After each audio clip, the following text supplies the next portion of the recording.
नमस्कार दोस्तों, मेरा नाम है राजवीर और आज हम देखेंगे हम अपने पैसे को कहाँ इन्वेस्ट करें। हम अपनी मेहनत की कमाई को कहाँ इन्वेस्ट करें कि जिससे कि भविष्य में उस पैसे से एक अच्छा रिटर्न मिल सके हमें। तो चलिए मैं अपने स्क्रीन पे दिखाता हूँ कि हम अपने पैसे को कहाँ इन्वेस्ट कर सकते हैं, किन-किन जगहों पे इन्वेस्ट कर सकते हैं। पहला है म्यूचुअल फंड या फिर पीटीएफ। दोनों में से किसी में भी इन्वेस्ट कर सकते हैं आप। इसका टाइप होता है इक्विटी, डेब्ट, हाइब्रिड और index. Medium to high return over the long term. Long term में इसमें मीडियम से हाई रिटर्न आने के चांसेस होते हैं। इसे प्रोफेशनल लोग मैनेज करते हैं, जिससे इसमें रिस्क कम हो जाता है हमारा।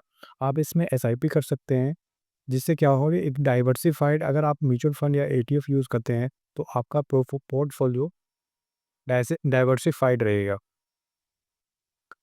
10 से 15% इस पे आप एक्सपेक्ट कर सकते हैं एनुअल रिटर्न। सॉरी। दूसरा है stock market. Stock high return के साथ हाई रिस्क होता है इसमें। Direct exposure to the company growth. अगर कंपनी ग्रो करेगी, देन आपका पैसा भी उस हिसाब से ग्रो होगा। आप इन प्लेटफ़ॉर्म को यूज़ कर सकते हैं, ज़ीरोधा, ग्रो, अपस्टॉक। इनमें से किसी में से किन्हीं में से भी आप यूज़ कर सकते हैं अपने पैसे को इन्वेस्ट करने के लिए। इसके अलावा भी बहुत सारी कंपनियाँ होती हैं, उनमें भी आप अपने देख सकते हैं। इसमें एनुअल रिटर्न आपका होता है 12 से 20% होता है। तीसरा है पब्लिक प्रोविडेंट फंड, पीपीएफ। और जो जॉब करते हैं उनका उनका ईपीएफ होता है। जिस कंपनी में काम करते हैं वो कंपनी आपका एक ईपीएफ अकाउंट ओपन करती है, उसमें आपके सैलरी के कुछ अमाउंट को वो हर महीने उसमें इन्वेस्ट करती है। अगर नहीं है तो आप अपने कंपनी को बोल सकते हैं इसके बारे में, अगर नहीं है तो। पीपीएफ लॉन्ग टर्म के लिए होता है, इसमें रिस्क बहुत कम होता है। ये टैक्स फ्री इंटरेस्ट होता है क्योंकि गवर्नमेंट इसे फेवर करती है। लॉक इन पीरियड होता है इसमें 15 साल का। इंटरेस्ट रेट 7% के करीब इसमें आपको एनुअली रिटर्न मिलेगा आपको। चौथा है नेशनल पेंशन सिस्टम, एनपीएस, बहुत फेमस है। रिटायरमेंट के लिए सबसे बेस्ट होता है, बहुत बेस्ट होता है।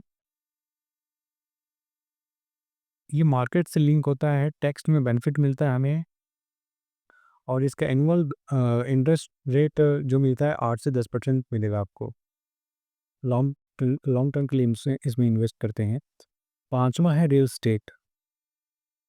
लॉन्ग टर्म कैपिटल एप्रिसिएशन और रेंटल इनकम को रियल एस्टेट बोलते हैं।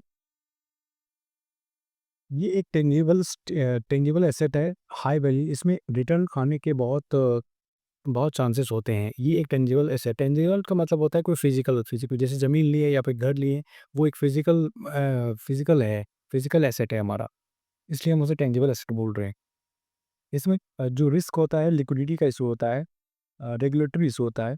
लिक्विडिटी इन द सेंस, ऐसा नहीं है कि अगर आप कभी किसी घर को या फिर अपनी ज़मीन को बेचना चाहेंगे, तो तुरंत से वो बिक जाएगा। आपको उसके लिए ब्रोकर वगैरह को ढूँढना पड़ेगा, ताकि अ, बेचने के लिए उसे काफ़ी टाइम लगता है। इसलिए उसे हम लिक्विडिटी इशू बोल सकते हैं इसमें। सरकार की भी इसमें बहुत सारे रेगुलेटरी हैं, किसी ज़मीन को बेचना या फिर किसी घर-वर को बेचने के लिए उसमें काफ़ी रेगुलेटरी इश्यूज़ हैं। इसमें रिस्क बहुत सारे हैं, लेकिन रिटर्न भी उस हिसाब से बहुत ज़्यादा है। लोकेशन पे इसका रिटर्न डिपेंड करता है, किस लोकेशन में है उस हिसाब से आपको रिटर्न मिलेगा। छठा है fixed deposit, FDs. Best for capital preservation, low risk, इसमें रिस्क बहुत कम होता है। गारंटेड रिटर्न मिलता है इसमें। और फ्लेक्सिबल टेन्योर्स, आप चूज़ कर सकते हैं कितने साल के आप उस अपने पैसे को फिक्स करें। इसमें इंटरेस्ट रेट होता है 6 से 7% के करीब होता है, लगभग 6 से 7% होता है। डिपेंड करता है किस बैंक में आप इन्वेस्ट कर रहे हैं। तो आप अपने बैंक वाले को एफडी के लिए उसमें देख सकते हैं कि उसमें कितना एनुअली रिटर्न वो देता है, उस हिसाब से आप उसमें इन्वेस्ट कर सकते हैं। सातवां है गोल्ड, फिज़िकल और डिजिटल आजकल तो दोनों में इन्वेस्ट कर सकते हैं, फिज़िकली और रख सकते हैं और गोल्ड डिजिटली भी रख सकते हैं। फिज़िकल गोल्ड गोल्ड ईटीएफ खरीद सकते हैं, सोवरेन गोल्ड बॉन्ड एसबीजी जो बोलते हैं बहुत फेमस है। Best for inflation hedge wealth preservation. Inflation hedge एक वर्ड यहाँ पे आया है। इन्फ्लेशन हेज का मतलब होता है इन्वेस्टमेंट का एक तरीका होता है जिससे कि हमारा इन्फ्लेशन को बीट कर सकें। जैसे आपको पता होगा कि हर साल कुछ इन्फ्लेशन हमारे बढ़ते रहते हैं। हर सामान के दाम बढ़ते रहते हैं हर साल कुछ अमाउंट से, तो वो इन्फ्लेशन में कहलाता है। तो उसको काउंटर करने के लिए आप अपने गोल्ड में इन्वेस्ट कर सकते हैं। वो एक अच्छा उसका काउंटर है उस इन्फ्लेशन को बीट करने के लिए। सातवां है क्रिप्टो करेंसीज। आप क्रिप्टो करेंसीज में उसको इन्वेस्ट कर सकते हैं आप अपने मनी को। इसमें रिस्क के बहुत ज़्यादा चांसेस हैं। क्यों इसमें इन्वेस्ट करना चाहिए? इसमें बहुत हाई रिटर्न के चांसेस होते हैं, इसलिए आप इसमें इन्वेस्ट कर सकते हैं। वोलेटाइल होता है। पॉपुलर जो कॉइन्स हैं बिटकॉइन है, इथेरियम है और इससे रेगुलेटरी अनसर्टेन है इंडिया में, तो आप उस हिसाब से देख लेंगे। इसमें बहुत सारे रूल्स रेगुलेशंस हैं तो क्रिप्टो करेंसी में इन्वेस्ट करने के लिए इंडियंस के लिए खासकर। नौवां है रिकरिंग डिपॉजिट्स, आरडीज। जैसे फिक्स डिपॉजिट होता है ना, वैसे आरडीज रिकरिंग डिपॉजिट होता है। इसमें क्या होता है, आप अपने बैंक अकाउंट में जाएंगे, आप उनको बोलेंगे कि मुझे एक आरडी अकाउंट ओपन करना है। इसमें ये होता है कि हर महीने एक सर्टेन अमाउंट आपको अपनी बैंक में डिपॉजिट करना होगा। वो एक एफडी के जैसा वो डिपॉजिट कर देते हैं आपका, और जिसमें एक अमाउंट फिक्स होता है। 6 साढ़े 7% एनुअली लगभग अप्रॉक्स उसमें बोल सकते हैं, उसमें मिलेगा आपको। इसमें गारंटेड मिलता है, फिक्स मंथली गारंटेड रिटर्न मिलेगा और आपको मंथली कुछ अमाउंट सर्टेन अमाउंट आपको उसमें इन्वेस्ट करना पड़ेगा। 10वां है आप अपने पैसे को स्टार्टअप या एंजल इन्वेस्टिंग में इन्वेस्ट कर सकते हैं। Best for high net worth individuals, जिनके पास एक अच्छा अमाउंट है, वो स्टार्टअप में इन्वेस्ट कर सकते हैं, क्योंकि इसमें ग्रोथ हाई ग्रोथ पोटेंशियल, इसमें बहुत ज़्यादा पैसे बढ़ने के चांसेस होते हैं। उसके साथ में हाई रिस्क भी होता है, नहीं भी बढ़ सकते हैं, तो आप उस हिसाब से आप देख लेना। इंडिया में कुछ प्लेटफॉर्म्स हैं जो हमें स्टार्टअप में इन्वेस्ट करने के फैसिलिटी प्रोवाइड करते हैं। आप इनमें से देख लेना कोई भी, जिनमें से आपको सही लगे। यहाँ तक तो ये 10 मेन जो हैं इन्वेस्ट कर सकते हैं। इसके साथ में आपको मैं कुछ बोनस इन्वेस्टमेंट आइडियाज़ देना चाहूँगा, जिसमें आप इन्वेस्ट कर सकते हैं। Most underrated and yet powerful, बहुत ज़्यादा अंडररेटेड हैं बट लेकिन बहुत ही पावरफुल है। आप अपने पैसे को बिज़नेस में लगा सकते हैं। उस पैसे की ग्रोथ होने की चांसेस बहुत ज़्यादा हैं, आपके कंट्रोल में पूरा रहेगा, लॉन्ग टर्म वेल्थ क्रिएशन होगा। आप इसमें अगर आपने बिज़नेस में पैसे लगाते हैं, वो लॉन्ग टर्म के लिए बहुत ही बेनिफिशियल होगा।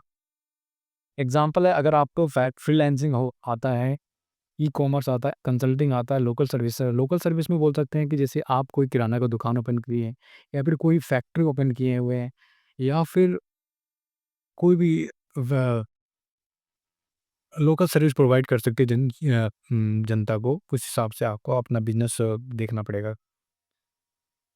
रिस्क इसमें हाई है but scalable effort and planning इसके साथ में आपको देखना पड़ेगा। दूसरा जो है एक बोनस टिप है, वो है एजुकेशन। आप अपने एजुकेशन में अपने पैसे को इन्वेस्ट कर सकते हैं। ये अगर आप अपने अपने स्किल को बढ़ाते हैं, वो आपको बहुत ही बेनिफिशियल होगा, बहुत ही हाई रिटर्न मिलेगा फ्यूचर में आपको उस पैसे से। अब जो अभी जो करेंटली आप इस्तेमाल करोगे। सर्टिफिकेशन कर सकते हैं, ऑनलाइन कोर्सेज़ ले सकते हैं, किसी डिग्री को ले सकते हैं जो कि आपके इनकम को 10 गुना से ज़्यादा आपको देगा फ्यूचर में रिटर्न। इसका रिटर्न ऑफ